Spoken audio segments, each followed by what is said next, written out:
नमस्कार दोस्तों, सीरियल आपकी नजरों ने समझा कि आज के एपिसोड में हम देखेंगे कि दर्श पूल के किनारे बैठा हुआ है, आम छील रहा है। दरअसल वो अपनी फ्रस्ट्रेशन दूर करना चाहता है। वो बहुत हर्ट हुआ है इस बात से कि शेयर होल्डर्स उसको सीईओ नहीं बनाना चाहते हैं। तभी शोभित आता है, नकली आंसू बहाता है, कहता है भाई शेयर होल्डर्स ऐसे कैसे कर सकते हैं, क्यों कर सकते हैं। दर्श उससे कहता है कि रिलैक्स शोभू, और जब से मेरा एक्सीडेंट हुआ है मैं अपने सारे काम खुद कर सकता हूँ। ये मैं जानता हूँ, तू जानता है, हमारा परिवार जानता है, लेकिन वो शेयर होल्डर्स तो नहीं जानते ना। तो इस तरह से उनकी कोई गलती नहीं है, वो मुझ पर कैसे भरोसा करेंगे। और देख, सीजन का पहला आम आया है और हम दोनों हमेशा साथ में खाते हैं। मैंने आम काट लिया है, चल साथ में खाते हैं। शोभित अभी भी आंसू बहा रहा है, कहता है कि भाई लेकिन ये बात तो हमारे घर में हुई थी, हमारे परिवार के बीच में। ऐसा कौन हो सकता है जो शेयर होल्डर्स तक ये बात पहुंचा दे? कौन है जो हमारे परिवार से इस तरह की दुश्मनी पाल के बैठा है? दर्श को लगता है कि नंदिनी के सिवा कोई और नहीं हो सकता। उसे याद आता है कि नंदिनी ने आज सुबह उससे कहा था कि हमारे बीच में जंग छिड़ चुकी है और मैं ही जीतूंगी। वो कहता है कि मैं भी आता हूँ, लेकिन आम मत खा जाना, मैं आकर तेरे साथ खाऊंगा। शोभित समझ जाता है कि उसका तीर सीधे निशाने पर लगा है, उसने आग लगा दी है। वो आकर अपने भाई की कुर्सी में बैठता है और चिढ़कर कहता है कि मुझे ऐसे छिले हुए आम पसंद नहीं है। दूसरा आम उठाता है, खुद काटता है और कहता है कि आम को इस तरह से नीटली काटना चाहिए। वो मन ही मन सोचता है कि भाई, चेहरे पर स्माइल रखते हुए पीठ में खंजर भोंकने की कला मैंने आपसे ही सीखी है। वो याद करने लगता है शेयर होल्डर्स को फोन उसी ने किया था, सिम बदल के, जिससे कि पता न चले कि किसने फोन किया है। और उसने शेयर होल्डर से कहा था कि रावल परिवार दर्श रावल को रावल स्वीट्स का सीईओ बनाना चाहता है।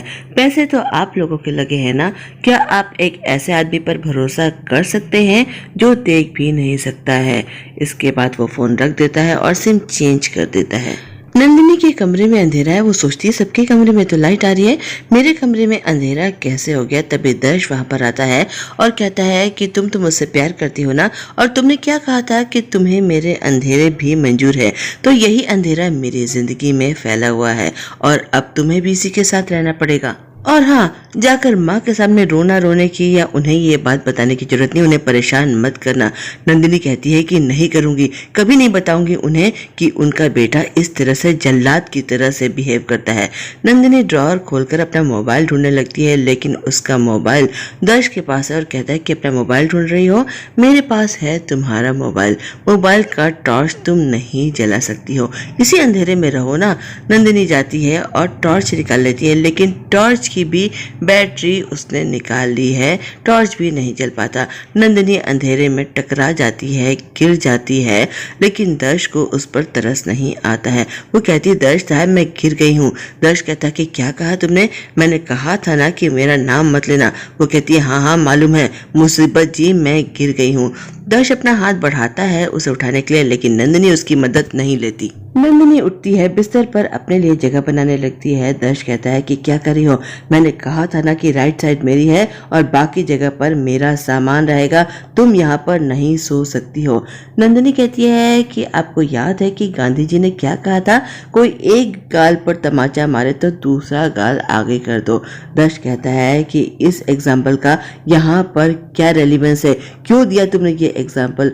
नंदिनी कहती कि है रेलिवेंस, मैं ये कहना चाहती हूँ कि ठीक है आपकी एक साइड आपके सामान की, लेकिन बीच वाली जगह तो खाली है ना, मैं बीच वाली जगह में सोऊंगी और अगर आपने कुछ कहा तो मैं हंगामा करूंगी, शोर मचाऊंगी, सबको बता दूंगी, जो आप कभी नहीं चाहेंगे।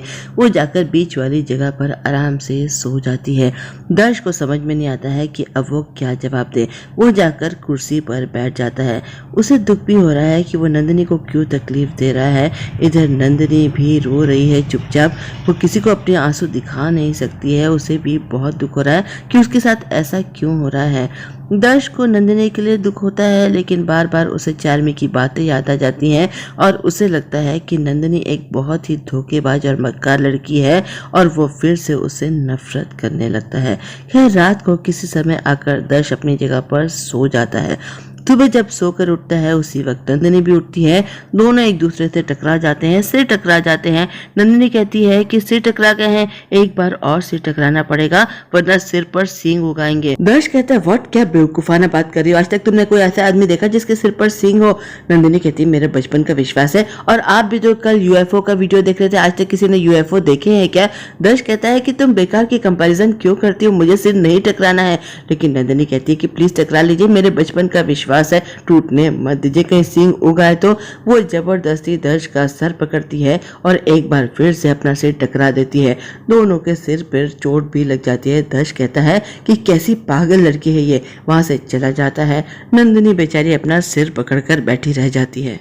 शोभित से उसके पापा कहते हैं कि दर्श को सीईओ बनाने के लिए शेयर होल्डर्स राजी नहीं है, और मुझे शुरू से ऐसा लगता था कि ऐसा ही होगा।